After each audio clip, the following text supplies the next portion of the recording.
Hey everyone, welcome to another episode of the Learning Podcast. And if you aren't sure, it's a Singaporean podcast dedicated to learning something new from every single guest on this show. And today I'm extremely intimidated by the guest I have today because he has a wealth of experience to share. He has achieved so much, but for my brief interactions with him, I think he's a very humble person, as well as in his writing. So I've been reading his Medium articles. I tell you, it's really... You write very well, so that's something I envy. His name is Jansen. Jansen, thanks so much for coming on this podcast. Thank you, JJ, for having me. He's a co-founder of Boulder Movement, and if you aren't sure, it's a Singapore climbing gym. They currently have 3 outlets. It's not top road, it's not lead climbing, it's bouldering. So if you haven't tried it out, I suggest you definitely try it out. I'll link a link in the video description for you to download the free app to schedule a session at one of their outlets. How I got to know Jansen was through his wife Jacinda, and I actually made some YouTube videos for him. So I definitely, from a very biased perspective, I think they're very good. But feel free to go to their YouTube channel and check it out, because I think the kind of content that they're creating is unlike any other climbing gyms. I don't see any other climbing gyms doing it, which I think it's very interesting. Aside from being a co-founder and entrepreneur, he's also an investor. I would consider him a serial investor because he knows a lot about it. I know he will cringe when I say that, but I do think that he has a lot of experience in the field of investing, so maybe I can just get his 2 cents and opinion on that. He's also a writer. His Medium articles are really, really good. I'll leave it down in the video description. And I know that he's an avid reader as well. He reads a lot of stuff, so I try my best to read as much as I can, but I know that there are a lot of valuable insights that are more applicable to him, perhaps, and he has the understanding of theoretical concepts from books and the real experience of entrepreneurship itself. So I'm just interested to know that synergy in between. Reasons to listen to this podcast, entrepreneurship. I think at the end of the day, it would be quite ideal to do the work that you want to do when you want it at any point of time. And I think that entrepreneurship is one way that you can do it. All about the franchise business.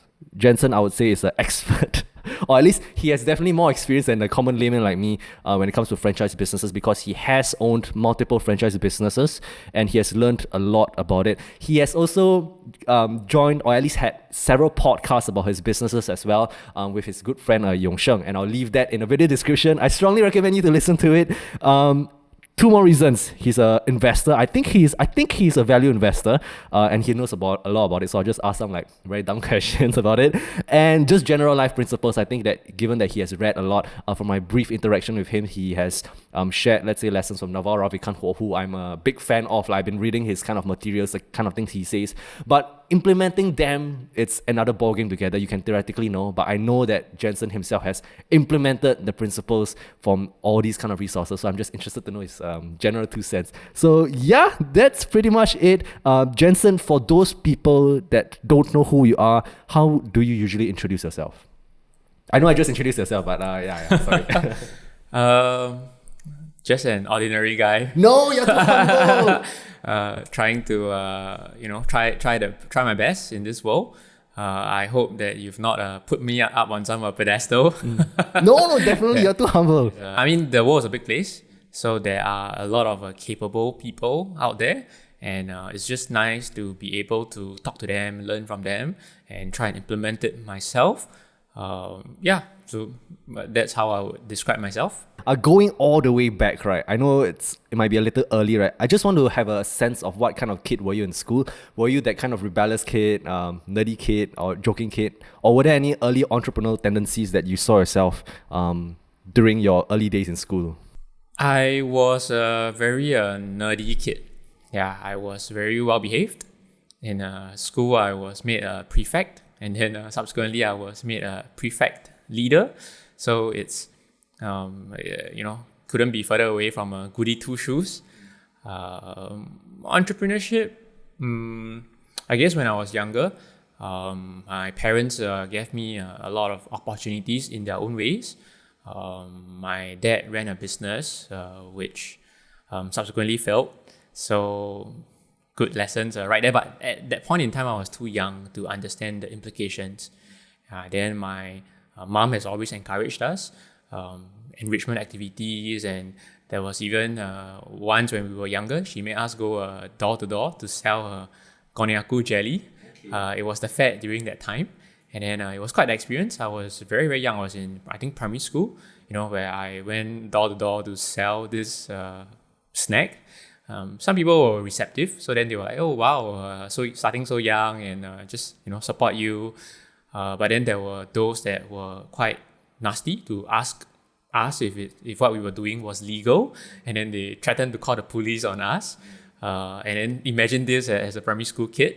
So that really got me to learn how to put on a thick layer of thick skin, and learn to that in the world there are supportive actors as well as maybe a bad actors, and just how to deal with that. When it comes to, let's say, your environment, right? I know that probably Yongsheng is one of your best friend, right? Is there any environment or siblings that you had that really added on to this interest of doing something that you wanted at a very early age, or it wasn't something that you thought in the back of your mind? Siblings, so growing up, I was, your goody two shoes, study hard, get grades that, society would appreciate. Yeah, and then so I never was very inclined towards entrepreneurship. It was really through the influence of my younger brother. He was more inclined towards entrepreneurship.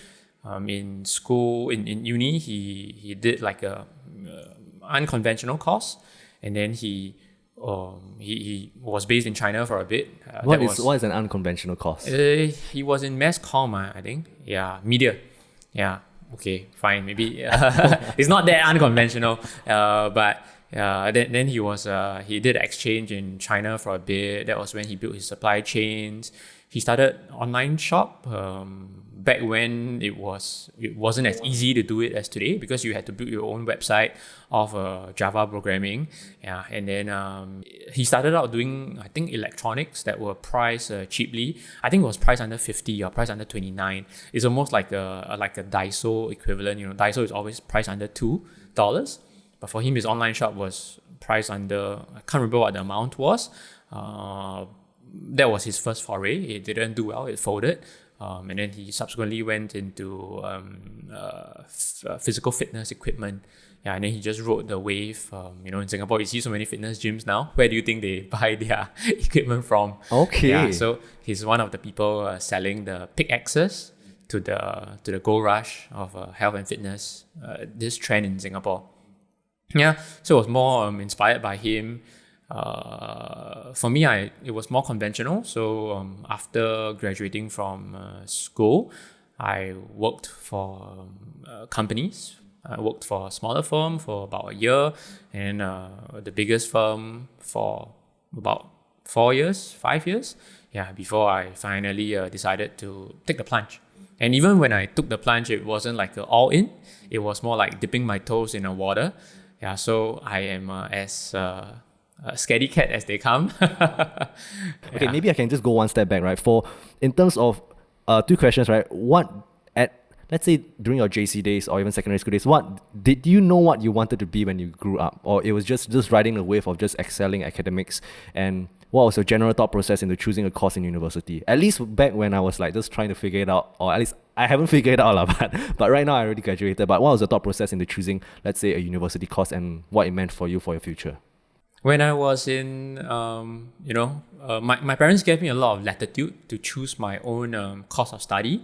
Yeah, so like, for example, I chose my own secondary school to go to, and it wasn't anything deliberate. It was that in my primary school, I was in an all-boys school. So then for secondary school, I wanted to go to a mixed school. So then I just ended up in Dunman High School. So that was where I met some of my friends there. Yongshen was from there as well. In fact, he was my class monitor. Wow. back in my secondary school days.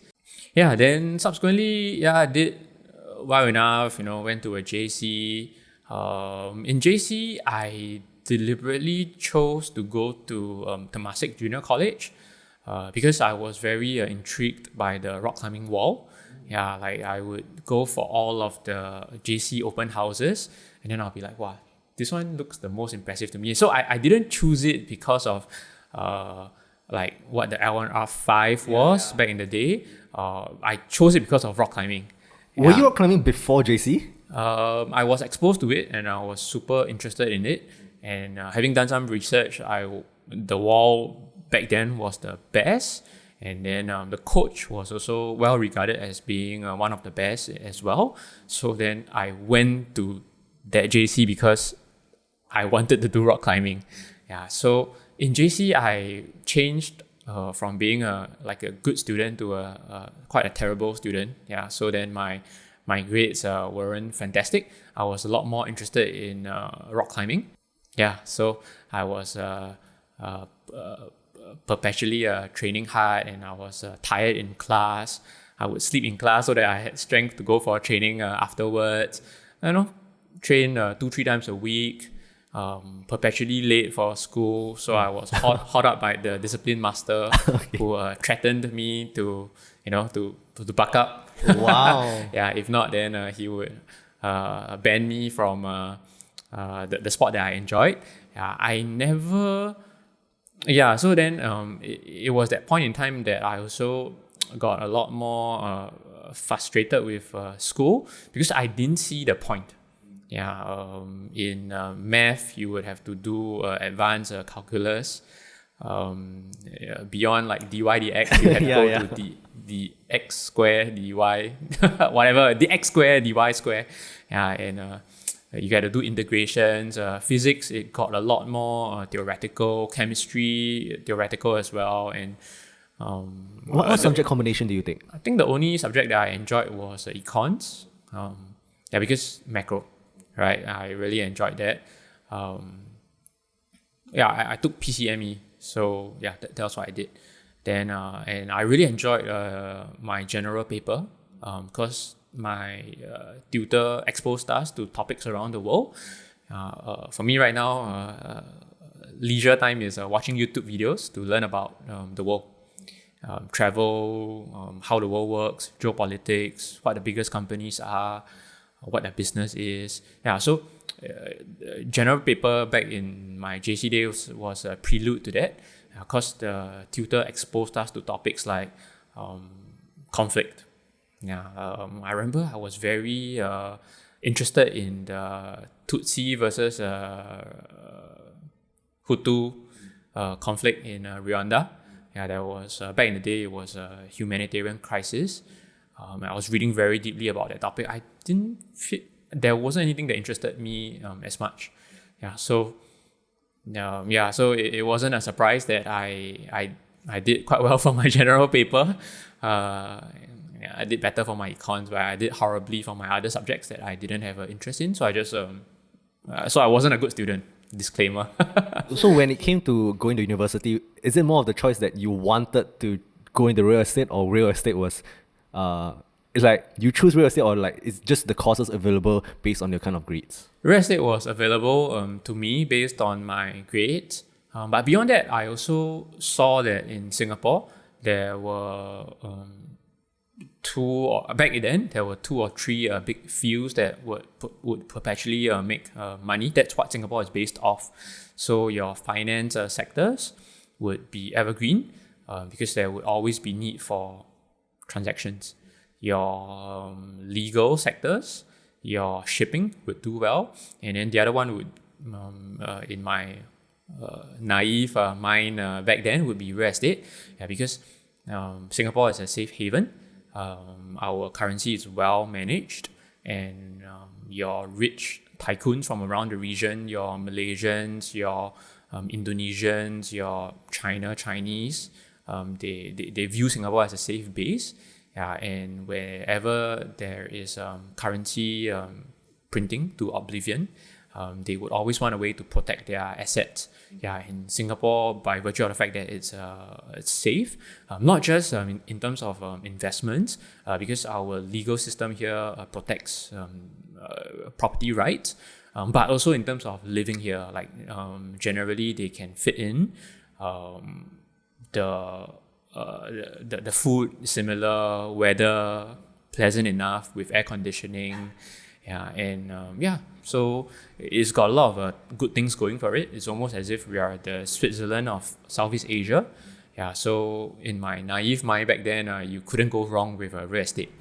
Yeah, and parents of our generation, our parents, they grew up in a time of a double-digit GDP growth, and real estate prices from pretty much worthless every year climb by 10%, 8%, and to build that wealth that, I mean, if they were invested in real estate, they would have built the wealth that they had today. Yeah, so I thought I couldn't go wrong with that. So that's why you definitely didn't go wrong with that.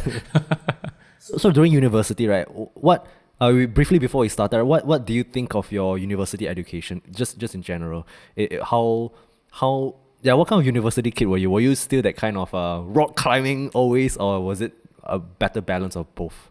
In university, I knew that eventually you would need to graduate and enter the workforce. I did entertain the thought of becoming a professional athlete, but I also rationalized, and it's I don't know whether you can say it's demoralizing or it's like overly realistic, but Singapore is a very small market. Our local population is 3 million, 4 million, and then you add in expats, foreigners, gives us a grand total of 5 million people, and then government is saying that, in their white paper, saying that they want to push towards 10 million people, and then there's so much pushback, and then I don't know whether they were punished in the elections because of that. But realistically, if you look at bigger markets in the US, for example, to support a stable of athletes, their population is 300 million people, right? And they're affluent. Yeah, and in Singapore, we are 5 million, give or take 1 million. And how is it that we can support athletes? It's just very difficult. And a person like Schooling, the most famous one, it's his parents that supported him, that gave him the opportunities to train in Texas. Yeah, and so I was quite realistic. I harbored dreams of becoming a pro athlete, but then I just surveyed the scene, and back then also rock climbing was a lot more niche. No Olympics. It wasn't in the Olympics. There was the misconception that it was an extreme sport. I don't understand why though. I didn't think it was extreme. I think it's extreme. Yeah, in fact, I am perfectly safe when I'm rock climbing. It's only when I go and do other sports then I sprain my ankle or I hurt my hand. Okay. So so at least that was my story. Was it late in university or early in university when it comes? Like obviously, you have put so much thought process into this, right? Like when, because like as a year, was it early or late in university? So early in university, in my first or second year, I really entertained the thought of becoming a pro athlete. I went to do the groundwork for it. I wrote into your apparel, your brands, your big brands based out of the States. But there's just no way that they would sponsor a kid based out of Singapore, no matter how good you were. Because the commercial interest, it just wouldn't make sense for them. Yeah, so then I gave up on that dream, but I wanted to entertain it for one last time. So what I did was that in my first 3 years of university, I overloaded my modules to free up for a very light year in my final year. And in my final year, I lived the life of a pro athlete. Yeah, wow, I didn't know that. Yeah, I trained 4 times a week, 2 times a day. I was hyper fit during that time. I had a training program that I religiously adhered to. I was very strong during that period. I floated up the hardest climbs in the gyms, and then I participated in every single competition in that year, and I made it to all of the finals. Yeah, so I was the top few climbers based purely on rankings. Yeah, and then I was also able to make rock trips out to Thailand, and then subsequently I also went to France. Yeah, to push myself.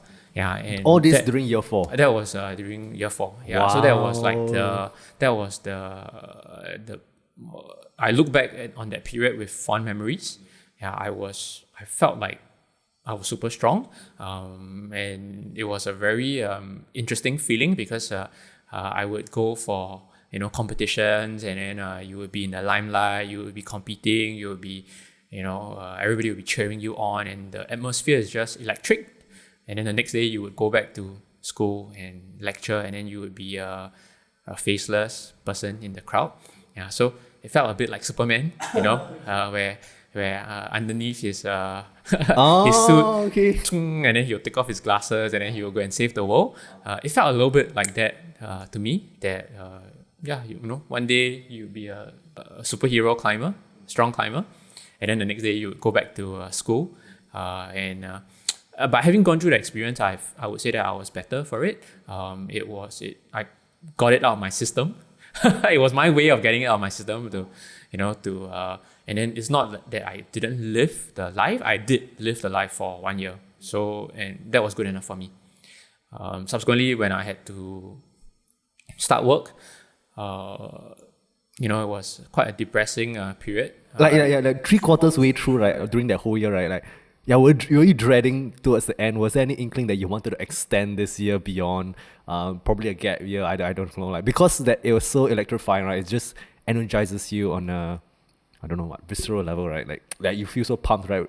How do you deal with that? You know that it's going to end. Yeah, exactly. So, it's more like acceptance. It's more like acceptance. It's more like you got to 硬着头皮 to, because Singapore, the reality is quite harsh. And then one of the downsides of being a student is that you didn't have much pocket money. But then, as a working adult, you could finally make your own purchases, have savings, have a bit of disposable income, so to do the things that you wanted to do. So that's one of the upsides of having a job, obviously. Yeah, but I dreaded it, and the transition was quite difficult. Yeah, because when I went back to climbing, I went back to competitions. In my mind, I would have already finished those climbs. But when I physically tried to do them myself, because I haven't been training, I would slip off holes, I would feel weak, and it was very depressing. Yeah, it was a sad period. But naturally, after the highs must come the low. Now, when I look back at that period on hindsight, it's just a natural process. But when I was living it, it was quite depressing. I was very sad. Obviously, I didn't verbalize it back then, but it was a period that needed some time for the wounds to heal, and then gradually come to the acceptance that you've got to work to make a living. Not that bad though. Work, got the opportunities that I wanted, and then moved on to gain confidence, learn life skills, and looking at it, it was, I guess you could say, that it's all for the better. Sorry, if I can just ask one last thing about rock climbing. How is a rock climbing competition like? Like, you have participated in so many, right? Like, how difficult are these competitions? I think you're underplaying how difficult it is. In every sport at the top level, at the elite level, it would look superhuman to anyone else. Yeah. So, in particular, rock climbing, it can be really, really easy. So that's Boulder Movement's mission, to make it accessible for beginners. But at the highest levels, it can look very, very difficult and look extreme. But it's not different from other sports in that sense. So I wouldn't overplay it. Like when I was watching swimming as well, like I was looking at the butterfly stroke and I can't even do like half a lap, much less sub 50 seconds, for a 100-meter sprint. So yeah, I don't know how to describe the difficulty level to you. What have you learned from rock climbing that was the most invaluable, like just the most valuable things that you have carried out with you all the way? Problem-solving skills. And then learning how to deal with failure. It's helped me tremendously. For rock climbing, every single boulder that you tackle is different. Yeah, so in that sense, it's very similar to life, because every single context is different. Yeah, and on a daily basis, every single customer you face, every single client you have to interact with is different. Yeah, so then you've got to learn how to solve the problem. Yeah, so there would always be first impressions like, oh, looks straightforward, looks easy, but it's not easy. but it's not. It is not easy. And then you've got to harness all of your problem-solving skills. You've got to learn body positioning. If you're not ready yet, you've got to learn how to walk away, train, and then come back again to tackle the problem in good time.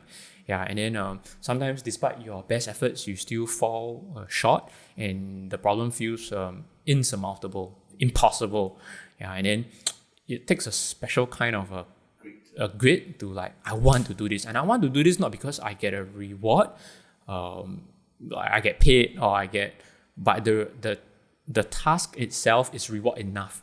Yeah, and then when you finally finish the problem, we call this an ascent. You finally get to the top.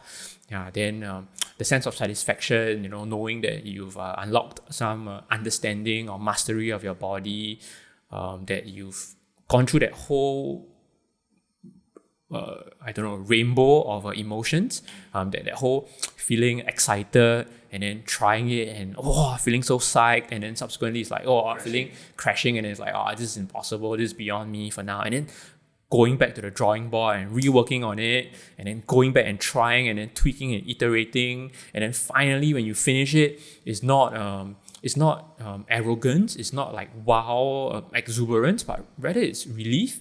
It's like I've finished this now, I can move on. Yeah, and so that whole rainbow of emotions, I felt that was the key takeaway for me for rock climbing, and it's applicable to life as well. I think you are at a level where you subconsciously like put everything or this thought process into whatever you do, right? Moving on to the topic of franchise business, right? I have no idea about it, so I just wanted to ask you, how did you get acquainted with it? In my opinion, like the franchise business seems very saturated. The capital is so much, the profit. I have no idea what the profit margins are. Although, like, how does one be persuaded to to own a franchise business? Yeah, what was your beginning story with that? While holding down the full-time job, obviously, the first few years you have to learn the ropes, right? You have to learn from all the veterans in the industry. After a while, it becomes more comfortable. Yeah, it doesn't drain you. It didn't drain me as much. So then I had latitude to go and explore what I wanted to do outside of work. Yeah, I call it my work after work. So it's but is it really work after work to you? Because it is something technically you really wanted to do, right? Yeah, exactly. But to others, it's work. So I mean, when I was young, when I was 21 years old, the moment I could open a brokerage account, I went to do it. Yeah, I did it myself. I just walked into the brokerage and then I opened an account. And then the uncle was looking at me and like, wow, boy, you know how to trade or not? I was like, I'm not trading, I'm investing. Anyways, that was just a funny story. Yeah, so I did the whole investment thing, bought bonds as well, and the whole 60-40 portfolio, tried to do it, dabble my hands in it. Made some good returns. I had a portfolio that was made up of cigar butts. That's wait, cigar butts, yeah. So it's Warren Buffett. He says that this was his investing methodology in the beginning, where he was very influenced by Benjamin Graham. So he would go and look for all of these undervalued companies that were trading way below liquidation value or book value rather. Yeah. So the analogy that he used was that you walk down the street, you see the most soggy and disgusting looking cigar butt that still had one last puff. Ooh, and then you would, wow, okay. And then you would go and puff it. Yeah, and so that proved how good the product was, is it? No, that proved how disgusting the cigar butt is, but there's still value in it. There's still one last puff. There's still one last hurrah. Yeah, and his entire portfolio was made up of that in the beginning. That was how he invested in the beginning until Charlie Munger came along and then shared with him the concept that it's way better to buy a wonderful company at a fair price than buying a fair company at a wonderful price. Yeah. So, wonderful meaning overvalued, is it? Wonderful company meaning a solid company with durable business advantages going for it, brand power, low-cost producer. Yeah, so that was when he started to dabble in companies like Gillette, like Coca-Cola, like See's Candies. Yeah, and then he bought this wonderful companies at a fair price versus buying a fair company, which is like, you know, run of the mill companies that don't have competitive advantages. Margins are always you know, substandard, and then just waiting for the next crisis to come to get wiped out. Yeah, and you buy this fair companies at a wonderful price. That's terrible. Yeah, so fair companies at wonderful price is kind of like this cigar butt investing that he did in the beginning. So for me in the beginning when I started out, you know, because I read Intelligent Investor by Benjamin Graham, so I was very influenced by that as well. So then I also did a lot of the cigar butt investing, where I would buy companies that were trading even below liquidation value, book value. I had some success there, but then that was clearly not the way to make money, and it takes very long for the value to be unlocked. Typically, it's like an event. It's like a privatization event. Yeah, so unless you had a lot of patience, that form of investing is very difficult to do. Yeah, then for me, I'm investing. Then I came round to the point of view that I didn't have much control. So end of the day, it was just a number. End of the day, it was just your portfolio going up, going down. But what value have I created for the world? What tangible product have I done? Have I created a podcast and put the podcast out there for people to learn from, for posterity? Or is it a case that I'm just a mercenary and then the number in the bank account goes up and down? Yeah. So then it triggered me to think about wanting to create value for the world. So I thought that doing a business is a good way to express that the inclination. Yeah. But then I also, am a realist. So I know that starting a business from scratch is very dangerous. Beyond just merely capital requirements, it's also the know-how. Like, do I know how to operate the business? Do I know how to build the product, market and sell it to consumers? Do I know how to hire the right people and build a good team around it? Do I know how to make this enduring? I don't.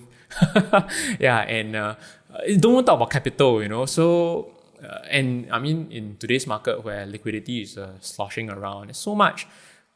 Actually, capital is not the difficult thing. The more difficult thing is execution.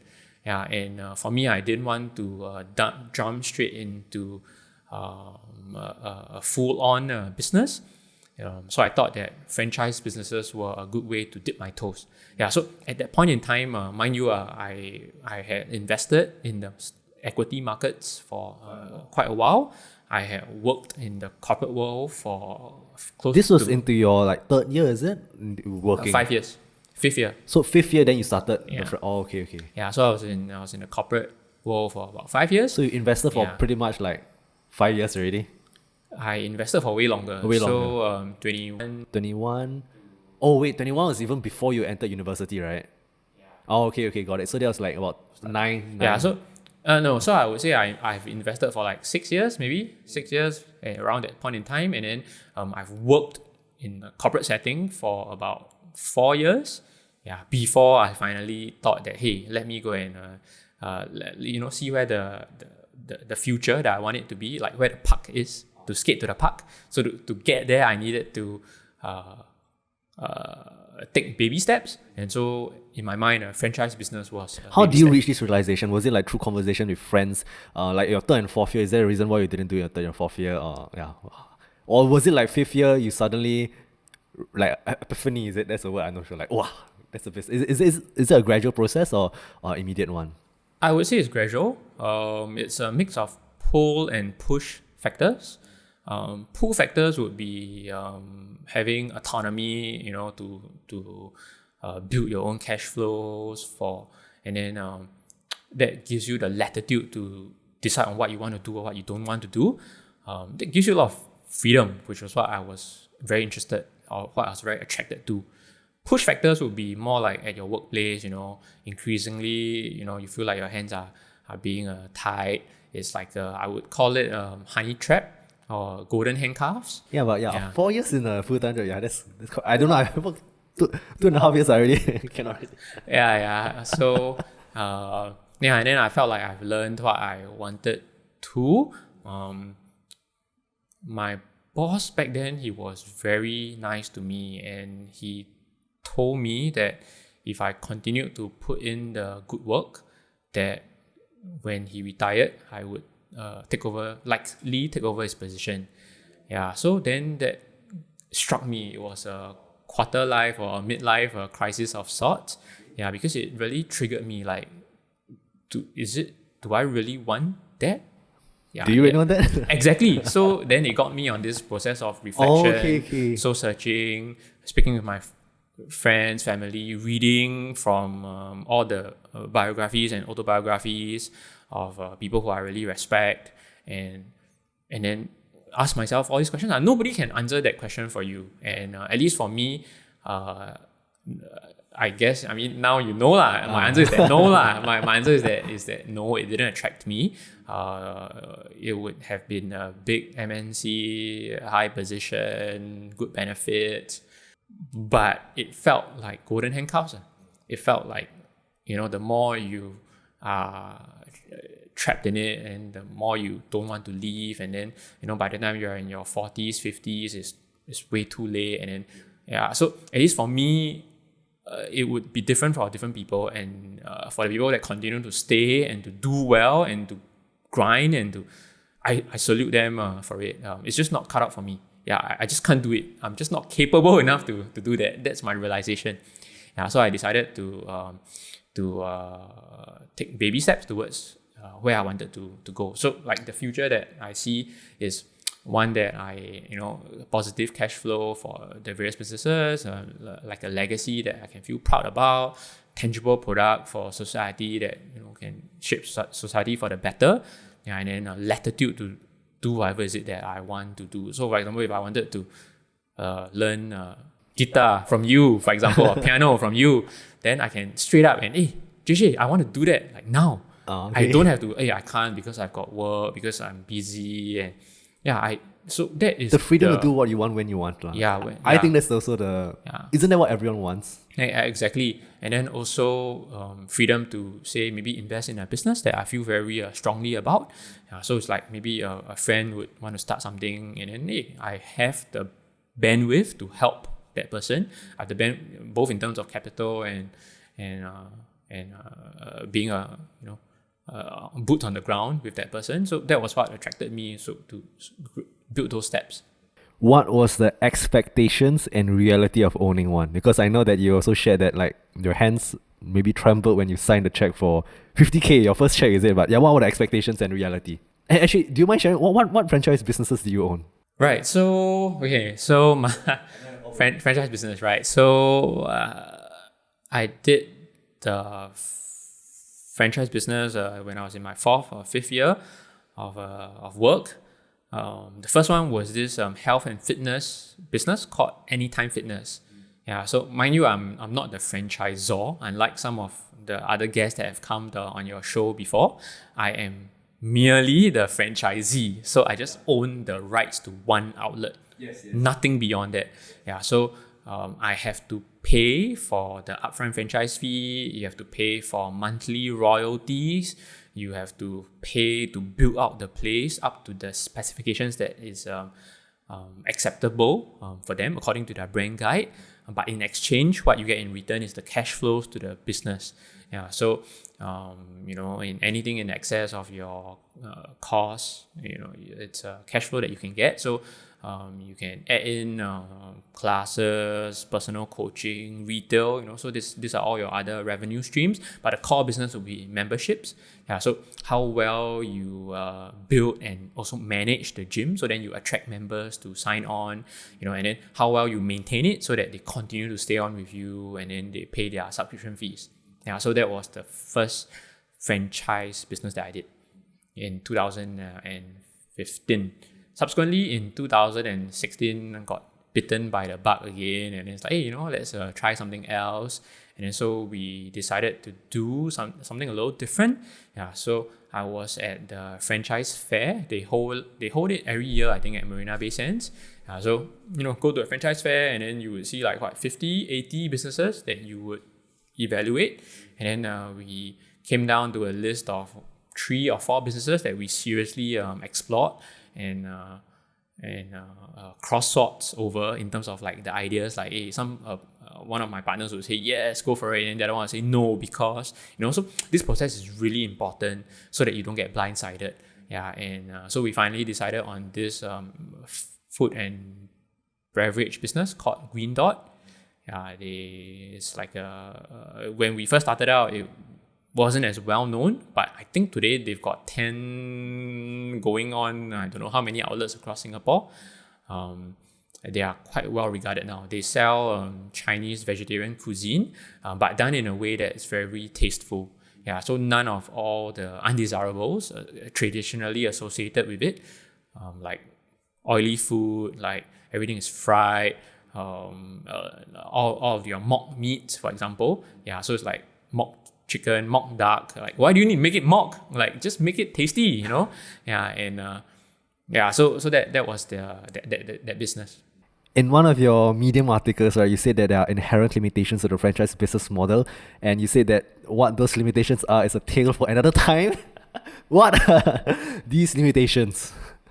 When you buy the franchise, basically you are buying a proven business model. Yeah, so there can be no iteration because you need brand equity across the entire chain. Yeah, so if you're more entrepreneurial and you've got more suggestions, you can't act on any of them.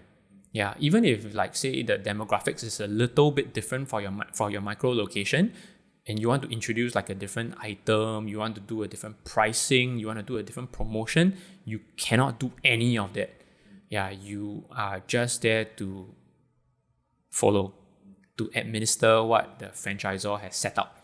Yeah, and then so if you want to get your hands dirty, if you want to create something, if you want to tinker and iterate, if you want to optimize, then the franchise business, this is one of the drawbacks. So, yeah, and eventually, the franchise term the franchise is also tied to a term. Yeah, typically like 5 years, 6 years, and then come the end of that term, the right to extend is dependent on the franchisor, the landlord, yourself. So you don't have the right per se. Yeah, so you don't own the business. Yeah, and so it's almost like I've tried to run away from equities and bonds where you get cash flow but you don't get control. I tried to run away from that, but I ran back straight into that with the franchise business. Yeah, so so these are clearly the pros and cons. If the person views it more as a just site selection and then a lot of busy work in the beginning, bringing the site to the market and then setting in the team. And then if the person enjoys that process, where after that they just view it as a cash cow, just money in the bank account, and then just managing it into perpetuity exactly as it is, then it's best for that person. But at least for me, it felt like it was very limiting. Another pair of handcuffs, is it? Yeah, it felt like another handcuffs. So Golden Handcuffs are around too. And that wasn't what I wanted. And I felt like I've graduated from a franchise school. So I thought, hey, if I really think that I'm that good and I want to test myself in the market, then I ought to go and start a business. Yeah, and I've always wanted to do a rock climbing concept, a rock climbing gym, because I've been climbing for so long and I enjoy the sport so much. In fact, climbing, I go even way back. So I started climbing in 2004. So this year would mark the 17th year of my climbing. Yeah, so I thought that there was a segment of the market that was underserved.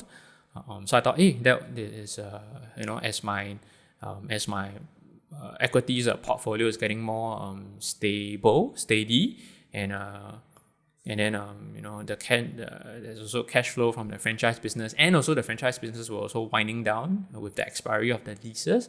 Yeah, so I thought that once again, I had to skate to where the park was. So then I had to go and start to build this business, my own business, for so that I can hop onto the train tracks as the Got it. as So the train comes in. you're working, you're doing this franchise stuff. It was winding down, and that was a period of time where you planned for Boulder Movement. That's right. So Boulder Movement, is it planning over like a short period of time, which is like 6 months to 1 year, or was it something that you have always been just writing in your computer somewhere over a period of 3 or 4 years? Yeah, so there's always been an idea at the back of the mind, and then when we started looking at it seriously, the ideation process is when you needed to put down numbers, needed to put down a name. Okay, how do you come? How the name? How do you come up with the name? The name, movement is a play on both the movements that's within the sport that's so important. Yeah, there's that idea, there's this misconception that, hey, I just need to do 10 pull-ups or 20 pull-ups before I can be a strong climber. It's none of that. Yeah, it's a movement sport.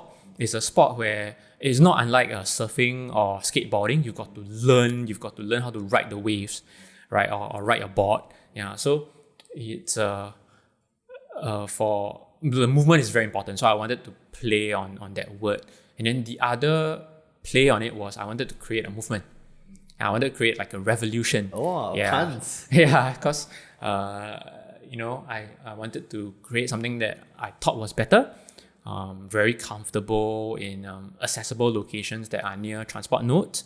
In the past, at least during my time, climbing gyms were always in far-flung locations, difficult to get to. Ulu places. Ulu, yeah, and dark. And, so I thought, climbing finally deserved its place in the sun, in the limelight. Yeah, and I also wanted, and then back then the gyms were very dark and dingy and also very smelly. Yeah, so the moment you walk into those old school climbing gyms, right, straight away the smell hits you. Because your shoes and your carpets and whatnot. Yeah, so I didn't want any of that. I want something comfortable, safe, pleasant for beginners. Also challenging enough for stronger climbers to want to train and get good in, and then eventually give them the confidence to go and explore the outdoors. Yeah, so I wanted to start a revolution so Boulder, that movement word is a play on that. So that was how Boulder Movement came along. Were there any close alternative names? No, in fact, yeah. No, wow. It was only... if there was, I can't remember. Yeah, so I was advocating strongly for this name. So I hope that customers are glad. I hope that we didn't make a wrong choice, so... How did creating Boulder Movement change you as a person? I think you mentioned in a previous podcast or somewhere that getting into business changed you as a person in the way you speak to people. So how has it changed you? In the business world, you always want to put your best face forward. Yeah, so it's taught me how to apply a filter. Yeah, for me, when I write in my personal setting, I might be not so politically correct. Yeah, I might not couch my statements Basically as much. non-filtered. Yeah, it's non-filtered, exactly. And it's a form of a self-expression, right? Because, yeah, you do it because you enjoy it. You do it because it gives you meaning. Yeah, but when you're running a business, you've always got to put your best face forward. Consumers might not know your backstory. Yeah, so they may not necessarily identify with what you say or what you write. Yeah, and sometimes it might come across as being curt or harsh or hurtful when maybe in your own perspective you're just writing the truth. Yeah, and so I've learned that it's always thinking from the point of view of the person. Like when you're writing, it's not just writing for yourself, but who are you writing for? Yeah, so it's like, who's your audience? What's the demographic? What's the age group? So then you got to put on the filter cap, the cap or the lenses of, like, say, a copywriter, and then you just got to write according to what that image or that you've crafted. Yeah. So that has, I wouldn't say that's a life-changing, change for me. That's one. Yeah. And then the other one is also learning how to interact with customers, learning how to hire and also train and also lead a team. Yeah, so my background, I was very numbers driven. Even in my investing, even my day job in the past, it was always spreadsheets. It was always what's the cap rate, what's the discount rate, what are your inputs, what's the, and then it's always like very formal. So the deliverables back then were like a report that you had to sign off on and send it out to the client, and it's gonna be used by banks or property funds or property developers or stat boards, so it's very formal, right? But then when you run a business, it's never that. It's always about the bigger picture. Yeah, because if you lead by, I've got a friend who pointed this out to me before, and that was quite life-changing. That was mind-blowing. Yeah, he said, Jansen, you are managing my numbers. Yeah, you cannot manage my numbers. Yeah, managing my numbers is just a very unmotivating way to lead. Yeah, and I was like, oh, wow. Like, let me go and learn more. Let me go and find out, like, where am I going wrong? Yeah, so then I learned that it's really about the bigger picture. It's really about what are the goals for the business. How are you going to paint this beautiful picture? How there's a rainbow that we're all going to march across, and at the end of the rainbow, there's a pot of gold, waiting for all of us. And then it's also about like what value do you bring to society beyond merely just numbers. Numbers are important because you need to sustain the business. Yeah, but when you delve in too deeply about it, and then it can be quite unmotivating, especially for people who are unmotivated by numbers. Yeah, and so that's what I've learned along the way, that you rock different boats. Different people. There's different ways to reach out to them and motivate them. Yeah, and when you build a team, these are all things that you've got to consider. In your blog, you say the first rule of CEO psychological meltdown is don't talk about psychological meltdown. Obviously, during this COVID crisis, there's a lot. I think I'm not sure if I heard it from Jack, but like I think you also mentioned it, seeing a sea of red ink in your balance sheet, right? That needs some stomach to you need a big stomach to really understand and go through that, right? And yeah, what's people don't talk about people, or at least business owners who have not made it, but of course obviously success stories tends to be more popular in that say. Any additional comments on that? I don't know, I love this phrase. Like, people don't talk about the so maybe you're not going to talk about it now. Yeah, so it's in the media you would see all the success stories, people who have made it. Yeah, so in fact there's this saying that I really like. I think it's a Buddhist saying to not judge a person's success by the end state, but rather by what he had to give up in court to achieve that. So I was like, mind blown again. Yeah, so anyway, for I wouldn't sugarcoat it. I would say that it's difficult. For when you start a new brand, it takes a long time for it to gain traction. Yeah, and there would be missteps along the way that you might not be able to recover from. So when you do, like, say, equities, if you buy a wrong company and then you can just sell it off, and then the other items or the other companies in your portfolio would make up for it, right? But for a business, when you go in, the sum is very large. So it's almost as if it's an all-in, unless, you've got some family inheritance or backing. And then, so as a result, each of these investments is like a little token that you can, at the arcade where you can ting and you can play, or you look game over and then you can just tong another token. But for business, you cannot. Once you tong that first token, you got to think really hard, and then when your hand is at the coin, the slot machine, your hands are trembling. Like, should I put this coin in? Because once you put in, it's almost like it's like the point of no return already, and you've got to make it work regardless.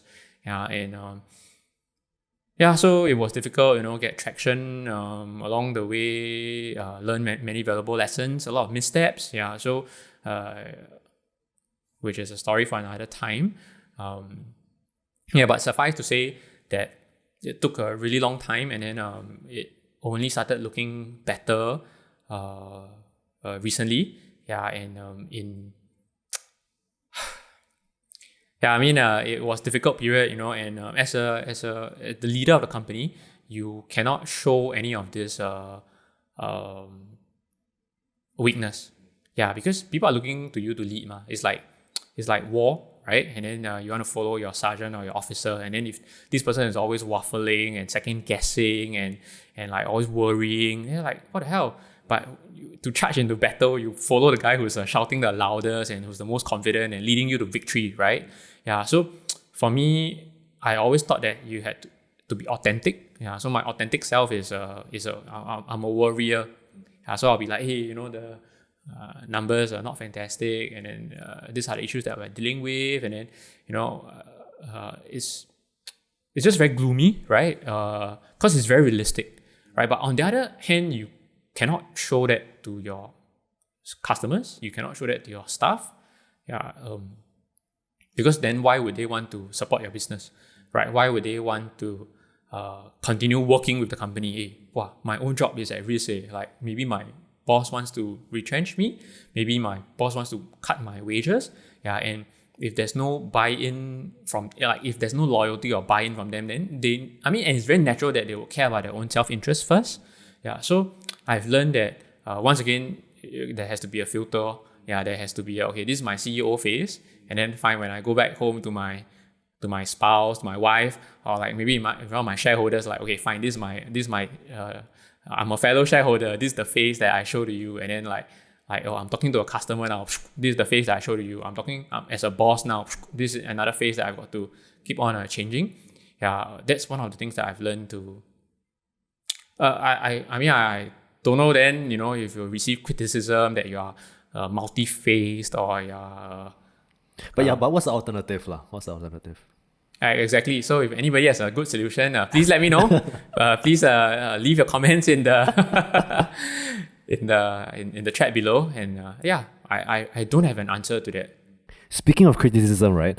How do you deal with criticism from shareholder customers? I think I briefly met your Medium article. They say that business owners criticize you for being an not being numbers driven, right? How do you deal with criticism? Because I know that, and you also mentioned, because I know that Boulder Movement is more in one of your articles, avant-garde pricing. That's a nicer way to say it, right? Like how do you deal with these kind of criticisms in a general sense? General sense. I mean, so maybe I'll just address a few of them.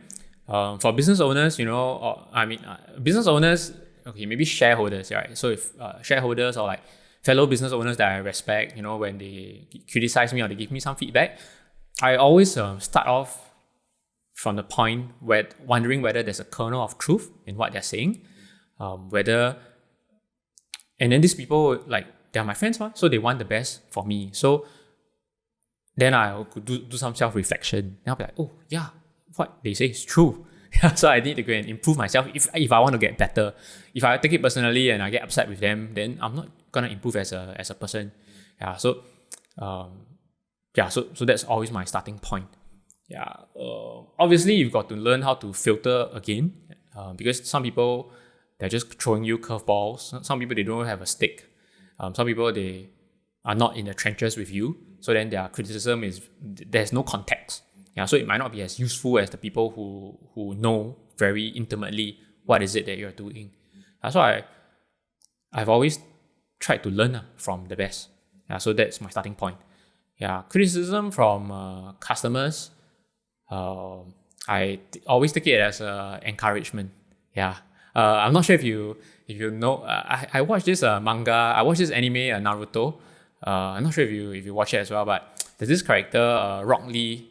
He has no talent at all. Yeah, so he always works hard, and then he's not able to do any of like the ninja techniques, but he just relies purely on physical strength. Yeah, and then whenever he's training, people will be laughing at him because he'll be doing like insane and ludicrous things like 100 push-ups followed by 100 sit-ups followed by kind of like your One Punch Man kind of a character. Yeah, so then people would laugh at him whenever he's doing his training. In his mind, he will filter and then he will switch it to encouragement. So then, as people are laughing at him, he's saying, "Thank you for your encouragement." Yeah, so at least for me, that's how Wow, that's are you always a person that's like that, or did you like, because that requires some kind of a mental tenacity, is it, to really take it as a form of encouragement? Take it as a Yeah, form so at least in my mind, I because it's my own business, it's my baby. I view myself as a craftsman. I find if my version 1 of the product wasn't fantastic, right? I mean, and rightly so, because I'm still getting my feet wet. I'm still learning the ropes, right? But then along the way, I've been iterating. And then now it's like my the Iron Man suit is my Mark III suit. wow. Yeah. So I mean, fine lah. Mark 1 was built in a cave, right? And then finally, when he had his resources, when he had the know-how, the Mark III suit started to look quite good. Yeah. So at least for me, I feel I view it, all of my gyms, as a work in progress. Yeah, that I'm constantly striving to become better. And even when I'm better, it's not good enough. It's almost like this whole idea of ikigai, this Japanese craftsman, where you're trying to make the best katana, where you're trying to grow the best strawberries, the best in the world. Yeah, and even when it's the best, it can be better. So at least in my point of view, that's what I'm trying. There's this idea of perfection that we're trying to strive towards. You might get near, but then you'll never get there. And chasing it is part of the fun. It's always in a constant pursuit of that will inevitably makes you so much better. That is my hope. Yeah. So when customers complain, and rightly so. I mean, complaint is always because the market is always driven by self-interest. Yeah. So they would always want the best for the cheapest, and they always wanted it yesterday, right? So I get that. I mean, I'm a customer myself, and customers also want plenty of competition. They want top-notch service. Perfectly fair. Yeah, but in my mind, I'm constantly improving the product. Yeah, so while I may not be good enough for you now, I hope to be good enough for you. And you will be. 1 month from now, 1 year from now, 10 years from now, because I'm building for the future. It doesn't matter. Yeah, so with every single one that I am doing, I'm bringing my best experiences. Yeah, I am with whatever cash flow that we're generating, we're reinvesting it back into the business. Yeah, and one day I hope to be good enough. So humble. Okay. Last question about Boulder Movement, right? I know that you recently raised some capital for it. So just in general, what's next for Boulder Movement? And yeah, congratulate. Okay, maybe we can touch on a brief topic of raising capital, right? Is there any tips, 2 cents, just 2 cents in general? Because for me, I literally have no idea. So what's your general thought process into, let's say, building relationship with, let's say, these stakeholders, shareholders, into wanting to pump capital into your business to, like, is it like a very formal process whereby you really have all the numbers in place to show them what's your plan next 3 years, next 5 years, how you're going to specifically spend their capital to bring returns to them? You've got to think about this issue from 2 angles. Yeah, one is from your own angle, that it's a skill that you have yet to learn. Yeah, so as opposed to thinking that I can never learn how to do a podcast, or I wouldn't be able to know how to edit a video and put it up on YouTube. Just treat it as any other skill. Yeah, to hone this fundraising skill, it's about charisma, it's about some track record, and it's about believing strongly in your own product, and obviously having the numbers, track record to back it up. Yeah, and then when you talk to people with capital, they can feel that energy or that passion shine through. These people, they didn't get capital by being stupid, right? They got capital obviously by offering services that society valued, and then that's how they built their capital. They would have been, high-ranking people in the corporate world. They would have been business owners. Maybe it's an inheritance. But these people didn't get capital by being stupid. Yeah, there's always, that idea that, hey, you got so much money, just invest some money in my business. It's a small sum of money to you, ma. But that's a totally wrong way to think about it. Yeah, because these people didn't get that money by being stupid. These people got their money by being smart being smart about it and managing it judiciously, and then they got to that stage. Yeah, so if you start off with that line straight away, bye-bye. So it starts from mutual respect. Yeah, that they got to where they are by offering value to society and being clever about it. Yeah, then it's also sharing with them your vision. Yeah, so yes, the vision is actually the most important part. Where do you see this thing going? Like, and then subsequently, then it's the nuts and bolts. Yeah, like how do you get there? What are your milestones? What are your step 1, 2, and 3? The moment this sum of money come in, what are you gonna do with it? And then you want to protect their interests as well. So it's all the legalese. It's all of the so that's what. But even before that, it's like making them feel really comfortable with you, that you are, more like a friend looking out for their best interests, and understanding this whole concept of fiduciary duty, that you owe it to them to protect their capital and to grow it for them. Yeah, and then you when you grow the pie, everybody gets a bit of it. Yeah, rather than thinking that it's like more mercenary kind of arrangement where capital comes in, I anyhow go and spend. Yeah, and then so once again, you always got to think long term. Yeah, and then once you build that track record, once you build that reputation, it's a lot easier for the subsequent ones. But the going is always difficult. But that's just life, right? Everything is difficult in the beginning before it gets easy. Yeah, things are always difficult before they get easy. I think some philosophers said this. Not sure which one. You mentioned about vision, right? What's the vision that do you truly believe for Boulder Movement for the next, let's 5 years? I would say it's always to follow the consumer, yeah, and to give them what they want, yeah, and to always get a lot of feedback, and then give them more convenience, yeah. So give them more value for their product, yeah. So we've got a product right now for $138 a month. You get access to all 3 gyms. Yeah, and in future when we build more gyms, that value of the membership increases.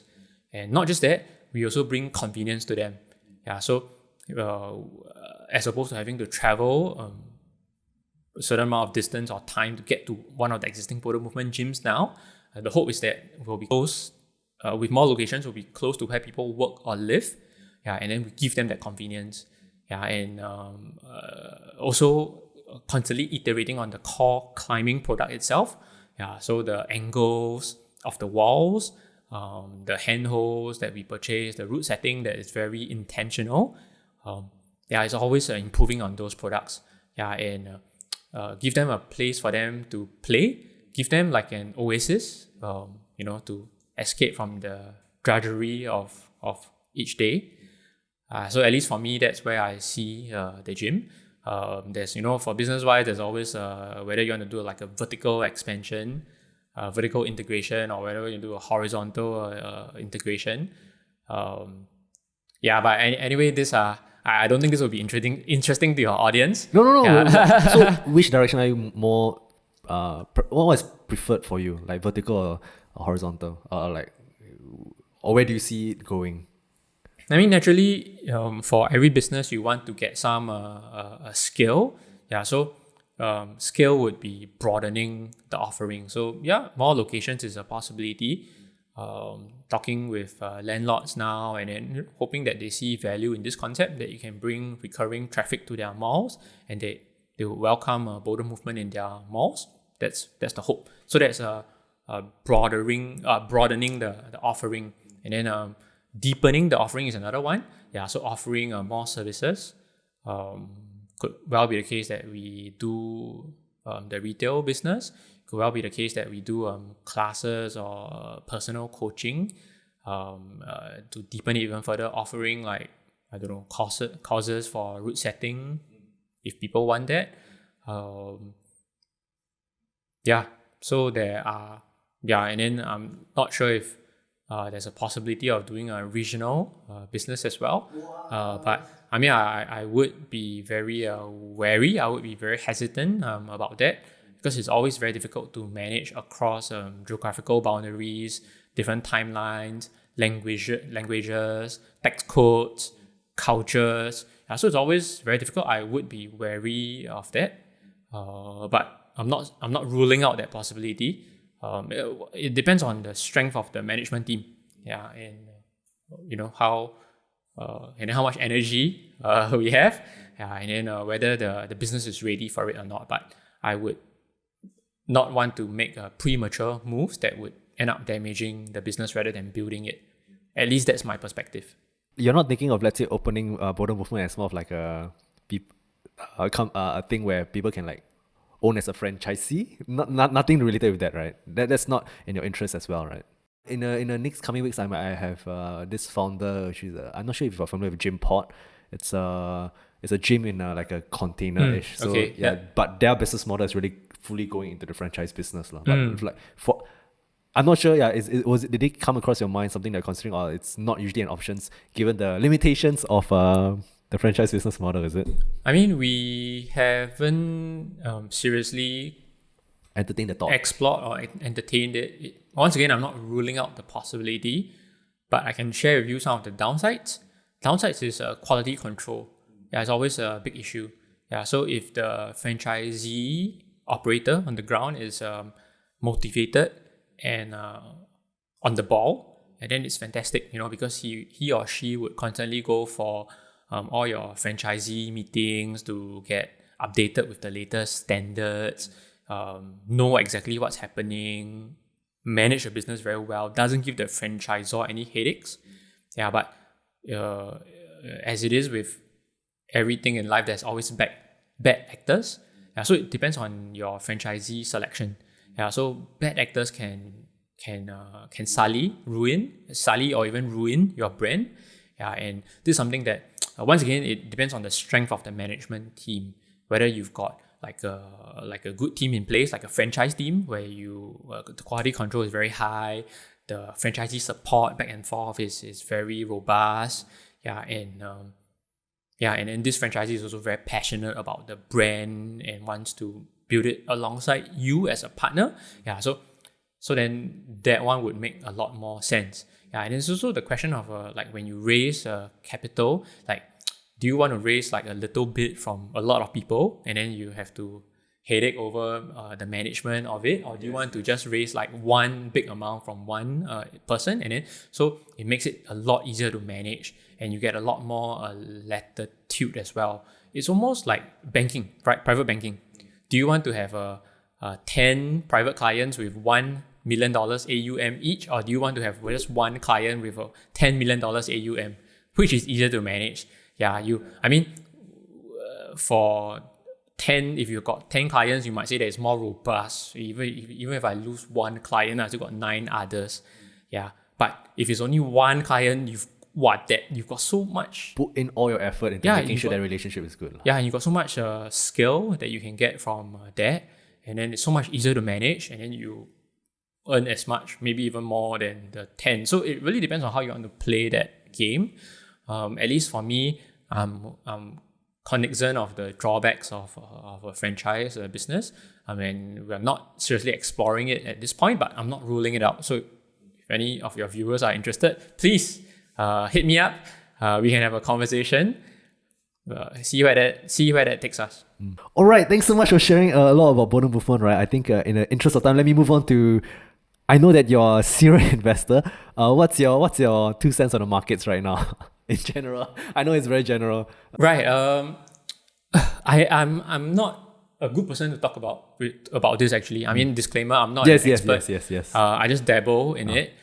Yes, I got my own portfolio. Yes, I buy I do some fundamental research and I buy different companies. Right now, the market is awash with liquidity. Yeah, so it's bidding up assets, and so you see asset prices shooting up through the roof. Yeah, fiat currencies, basically money, is being printed into oblivion. Yeah, so when you see this asset prices going up, you've got to wonder: is it because fundamentally they are, because there's more cash flow, because this is more valuable now, is going up, or is it because the denominator that's used to measure it is being devalued? Yeah, so that's the question. And for any investor, the good ones, they don't all talk about the upside. The good ones always talk about risk management. Yeah, how do they protect the downside? Yeah, and there's this idea of the barbell strategy, where it's like a barbell with plates on the side, right? So on one extreme, it's where you can do the most speculative and all the most risky assets. And these are assets with asymmetrical payoffs. Yeah, so they can, if they gain wide acceptance, if they do very well, they can pay off many times. But it can also go to zero as well. Yeah, so this speculative or assets, maybe they'll form like 10% of your or 5% of your portfolio, right? So and then after that, in the middle, there would be all of your safer ones. So all of your blue chips, your bond, your government bonds. Although it's arguable whether government bonds are safe now because it's so overvalued. Yeah, but these are basically assets that pay you, capital assets. Yeah, that they pay you a dividend or they pay you a coupon. Yeah, and then after that, at the other end of the other 5% is your very safe assets that will hold their value over time. Yeah, so people consider people consider government bonds to be it depends. So in the middle, at the capital assets, you'll be more like corporate bonds. But for the really, really safe ones at the 5% at the other end of your barbell, will be stuff like government bonds, will be stuff like precious metals, will be stuff like, I don't know, like a mix bag of currencies, not just the US dollar, but the euro, yen as well. Yeah, so basically that's how you try and preserve your portfolio. Yeah, so that, well, if the really speculative ones, they can have asymmetrical payouts, and then you've got the core capital assets, the 60-80% in the middle, that's paying you a dividend with each of their reporting periods, and then the really safe ones that even if the world goes to shit, you still have that. Yeah, you still have like something that will help you to tide over the reset. Yeah, so if you look in human history, the powers, there's ebb and flow. Yeah, so right now the US dollar is the world's reserve currency, but there's always like an 80 to 100 years cycle. Yeah, so prior to the US, it was the UK, right? And prior to the UK, it was the Dutch, Portuguese, Spanish, Indians, Chinese, whatever, So every 80 to 100 years, there's always a turning. They call it the fourth turning, or they call it the Great Reset. Yeah, so right now we're coming to that. We're coming to that turn. Yeah, we're coming to that turn. Yeah, so you do not know what you'll be too arrogant to say that you know with certainty what the future would hold. So then to protect it, you hedge your bets. Yeah, and at least for me, that's how I try to structure my personal portfolio. Are you what kind of investor? Are you primarily a value investor? Yeah, so fundamentals are really important now, but that hasn't been performing well in the markets in the recent years. And the reason for that is because the world is awash with liquidity. Interest rates are so low, and it's the growth stocks that have been performing phenomenally. Because when the interest rates are low, you can the discount cash flow rate drops, and then so for businesses with earnings very far into the future, they become a lot more valuable. Yeah, so all of your companies today that are trying to change the world for the future, it's very risky, right? Because they're burning a lot of cash for promised earnings in the future that may or may not pan out. Yeah, I get that they're trying to change the world, right? That does not come without risk. Yeah, but right now they are valued very richly by the market. In fact, they are valued at multiple times of revenues, not even earnings. Is it like companies like Tesla?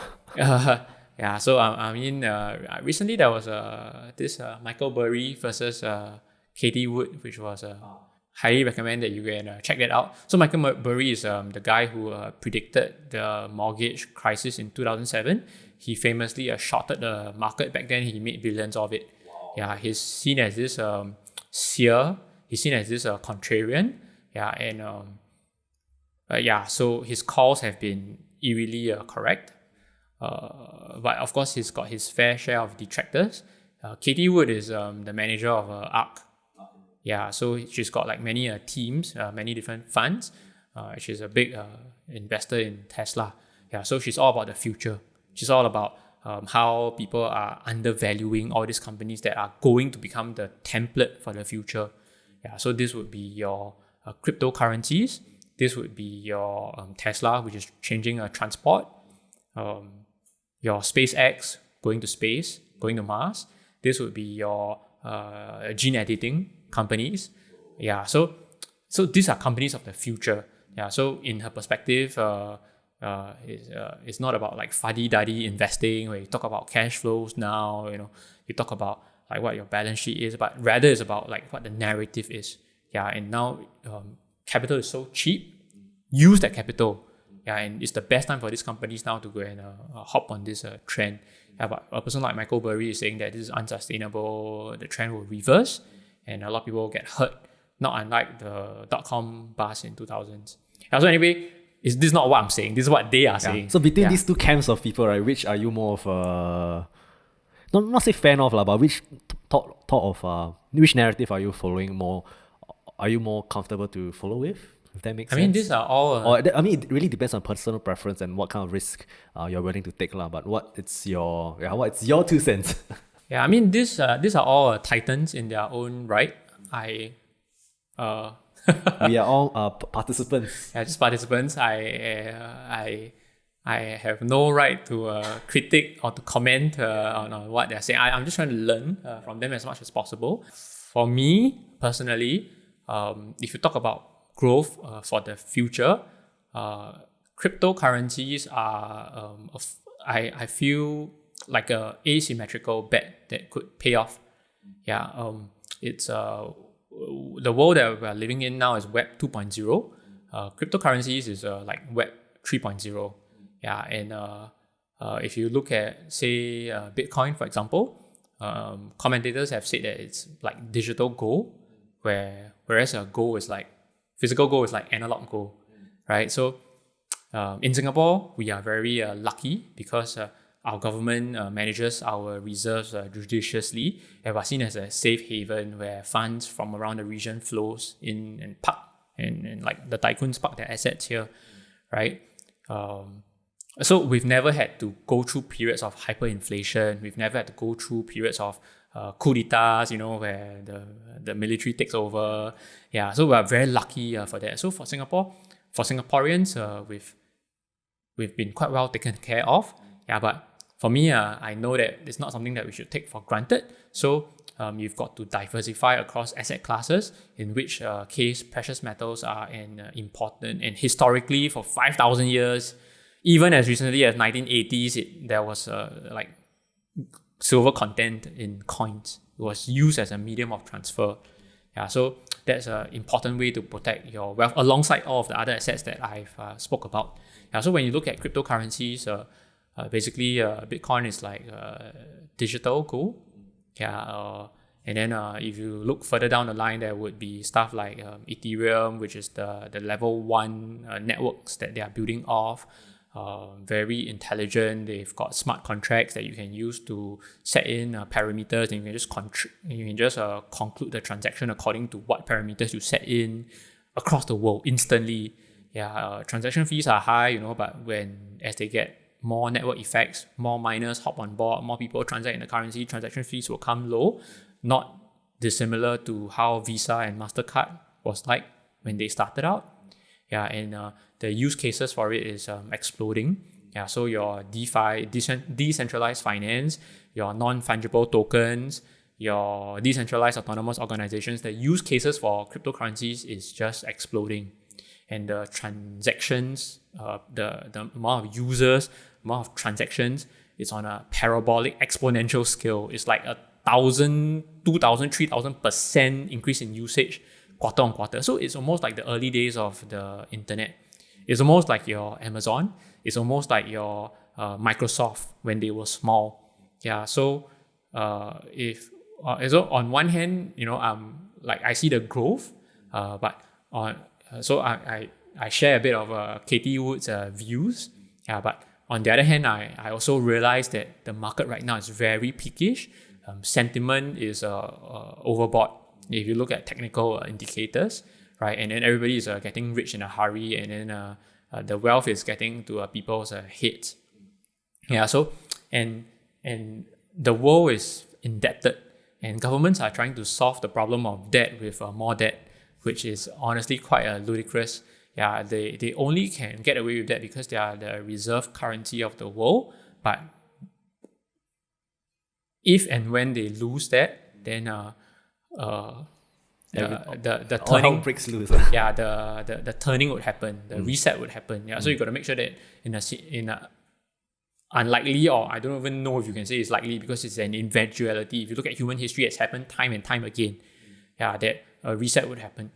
Yeah, and so in that sense, I stay cautious. Yeah, but which is why there has to be some allocation, because there can be an asymmetrical payoff. Not unlike how Amazon is has replied thousands of percentage of returns for their early investors. Yeah, and for me, I view it similar to what I said to you earlier, as a skill set to go and learn. So I don't know fundraising, I go and learn how to do fundraising. I don't know about cryptocurrencies, I go and learn about it. I go and read about it. I go and see what the Twitterverse is saying about it. Go and follow all these people that are so much more clever, and then try and like read, try and learn, try and understand, as opposed to just doing the thing where this is a fraud, this is fraudulent, this is there's no value. Yeah, you do get some gold bugs saying that. Gold bugs are people who hoard physical gold. Yeah, and then they will say cryptocurrency is fraudulent or whatever, and there's no value. Then it's like, but there's also no inherent value in gold, the silver itself, in silver or gold. Yeah, and there's also no inherent value in art, fine art.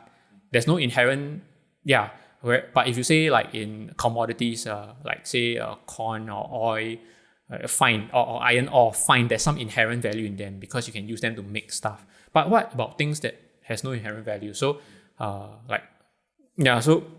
it's the world of what other people value it. Yeah, so like fine art, for example, I was reading this book on how to protect your wealth, and but that's not in today's time. Today we've got the internet, all right. But in the 12th century, 13th century, where if you were a prince or a lord in a castle, and then you see like marauders or like whatever Vikings, coming to raid your castle, and you've only got like 10 minutes to pack up and run away, what would you bring with you? The painting. Exactly. So how people protected their wealth in the past was that they had a 1/3 allocation each to go to fine art and to land. Fine art and to land. Yeah. Okay. So if once they escaped with their lives, they can use that gold to build an army, and they can come back and take back their land. Okay. Yeah, and then they can also, and then both fine art as well as gold is very light. It's very easy to just shove into a harvest sack, or into like a sack. Last time they didn't have harvest sack, a sack, and then just throw everything in, and then fling it over their backs, hop on a horse, and then they're off. Yeah, so if you think and that was traditionally how people protected their wealth in the 12th, 13th, 14th century. And it's somewhat-ish relevant to what is happening now. If you look in the world today, we've got the internet, we've got a lot more different asset classes, we've got bonds right now. I don't even think they had bonds in the past. Yeah, and so basically you have to use all of this to try and hedge, diversify, and protect. The best investors I know, they care deeply about risk management. Yeah, and then they let the upside take care of itself. All right. I know there's a lot, right? Just in very general, investing, one-on-one investing principles that you follow by, aside from risk management, which is something that you talk a lot about. Personally, for me, because how I rationalize investing, because I feel like I don't have right now I'm still in the midst of, let's say, reading up on, let's say, value investing, Damodaran, his textbooks and all that kind of stuff, right? But I've defaulted to in a very lazy way just put some money on, let's say, the S&P 500 index funds. In a barbell way, I have some bonds, I have some money in Tesla and all that kind of stuff, right? Other one-on-one investing principles that you feel are very, very important for people to know, or at least just books in general for people to refer to, because I think at the end of the day it's really personal. It's a personal decision. It's up to what you can stomach. Correct, exactly. It's how much effort you want to put into it. It's a lot of work to go and dig through financials and to go and like form a picture, and then after forming that picture could be wrong, and then you're like, what do I do all the work for? And I mean, for most people who want to lead their lives and after a long day at work just want to unwind, it's just too much work for them. They would be better off doing exactly what you did, which is an ETF. S&P 500 is a classic example. All the top 500, all the top 5 Fortune 500 firms, that are the biggest and the baddest. They have operations and revenues from all over the world. And and then when a firm is lousy and then they drop it off the index and they put another firm in there, you cannot lose, right? But when you buy the S&P 500, you will get market returns, which is already good enough for most people. But if you want returns above and beyond that, in the finance world they call that alpha. If you want to generate alpha, then the market, beta is market, alpha is returns in excess of market. So if you want to generate alpha, you have to put in the work. You have to have extraordinary insights. You have to. There's this saying that you have to be people. This is the market consensus, and then this is you are wrong. This is like a 4x4, 2x2 matrix. So it's like you are right, you are wrong. Market is correct, and market is wrong. You need to make outsized returns. You need to be correct when the market is wrong. When the market is correct and you are correct, you'll make some returns also, but you won't make the outsized returns. But to have the confidence to say that the market is wrong, and the market is very big. To say that it's wrong, it takes a level of confidence, maybe bordering on hubris.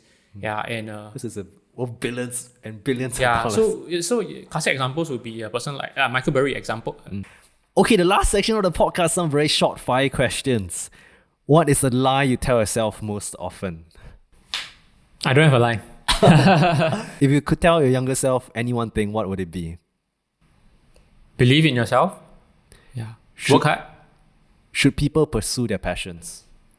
Yes. If you're a parent, what are the top 3 values for your children to learn from you? Humility. Grit. Friendships. What's the meaning of life? Happy, healthy. That's good enough for me. What's the best advice have you ever received? Can't think of one right now. What's the worst advice have you ever received? Study hard. Oh, okay. Get a Wenping. Wait, what's a Wenping? Get a piece of paper. Okay. Study hard, get a piece of paper. For the sake of getting a piece of paper. In 1 year's time, what tangible events will need to happen to you to make it the best year for your life? Or it has already happened? Milestones, yes, but I just try to live each day as it is. As opposed to thinking that there's some magical thing that will suddenly change me, or it's just living each day and doing your best for each day. That's my view. How can people rock climb at Boulder Movement? Download the app, right, and then book a session. It's very beginner friendly. We've got resources as well, so you can check out the blog that we have on the Boulder Movement website. We've also got a YouTube channel that's been done up lovingly by none other than JJ, right? Plenty of resources for you to get started. Then when you head on down to the gym, we'll ease you in. There's very beginner-friendly climbs that starts off from a really fundamental level, right? And then after that, you slowly build your confidence from there, and then you get stronger, you make progress through the sport. Eventually, who knows, we might go outdoors to Boulder together.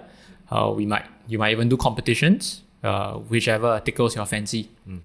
All right, Jansen, thanks so much for taking the time to come for this podcast. I really appreciate it. And yeah, definitely check out our YouTube channel. I think it's great. But more importantly, definitely try rock climbing if you have never tried it before. I think it's the first time I tried it, my forearms exploded. Like, oh, that's bad. But all right, thanks so much and see you in the next one.